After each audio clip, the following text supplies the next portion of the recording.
Hi, and welcome to another episode of Christian Capitalism brought to you by Todd's Help. Todd's Help is what helped Todd for over 30 years, and I'm going to share with you. As always, my prayer is that at least one of you gets one thing from each and every one of our talks, and I hope that person is you. So let's get started. Today, I'm going to talk about a question that a subscriber gave to me. He said, what is the difference between a chartered financial consultant and a certified financial planner? Today I'm going to talk about the two things about those credentials, chartered financial consultant and certified financial planner. And here's the two things. Number one, they virtually cover the same subjects. I'll explain that in a minute. They're by different schools, but they cover the same subjects. Both of them have about the same pass ratio. Number two, neither one of those two schools of thought go far enough when it comes to money. And that's where we go further when it comes to the HELP system, holistic economic life planning. So I'm going to give you a little bit of a background on that. First of all, the Chartered Financial Consultant requires 9 total courses. And then you are, if you pass them successfully, a Chartered Financial Consultant, and you've had to have at least 3 years experience in the business. Whereas the Certified Financial Planner, you now have to have a bachelor's degree, and you have to complete 7 courses, only 7 courses, but then you take a final exam. This is the reason I say they're not far apart. They're like about the difference between being vanilla ice cream and golden vanilla or potato patata. You hear where I'm coming from. If I, as a ChFC, which I am, wanted to become a CFP, all I got to do is sit for the final exam. Obviously, I've taken enough information. I sit and successfully pass it. I am now a CFP. Secondarily, if I am a CFP and I want to become a ChFC, I've got to take one more course. So you think about it. How different can they really be? Now, both of them require continuing education. So it's not like I get the certificate and go about my business. You got to stay up with it. Okay? They're both very good. But again, 2 things about them. They're very similar. Number 2, they do not go far enough. I didn't know that until I got to dot-com bubble. I'll explain to you where my epiphany came. But let me give you some math behind it to kind of give you an idea and an example. There's 2 million people out there licensed to do insurance.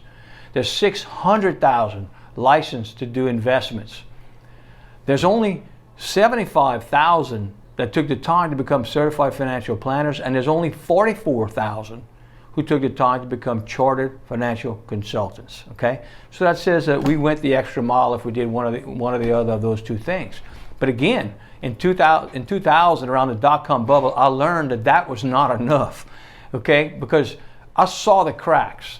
I witnessed the cracks in traditional financial planning, and it made me study and look further, and I realized that there's a problem. Traditional financial planning has been indoctrinated too much by Wall Street and the federal government. The bottom line is all they want to talk about is stocks and bonds and government 401ks. I mean, that's the bulk of it when it comes to retirement planning. Yeah, I know there's variations, but you know there's an overfocus on that. And they've taken away some of the things that people need to know about. Real diversification comes from owning real estate, equities, not just in stocks, but equities in thriving businesses, private ownership. Okay, annuities have a place in that. Life insurance, permanent cash value life insurance has a place in that, as well as other things. Some people want to go into Bitcoin, some want to go into private lending, commercial ownership of buildings that are rented out. There's just a multitude of other things that you need to be aware of.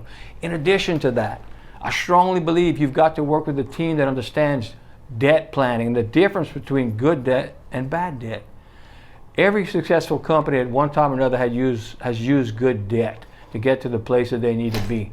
So I urge you to look out, reach out, help@capitalplanningteam.com, and you'll get a response. One of our team will reach out to you. You'll get a copy of my book, Money Help, Holistic Economic Life Planning, or you can go buy it on Amazon or get it free when you reach out to us.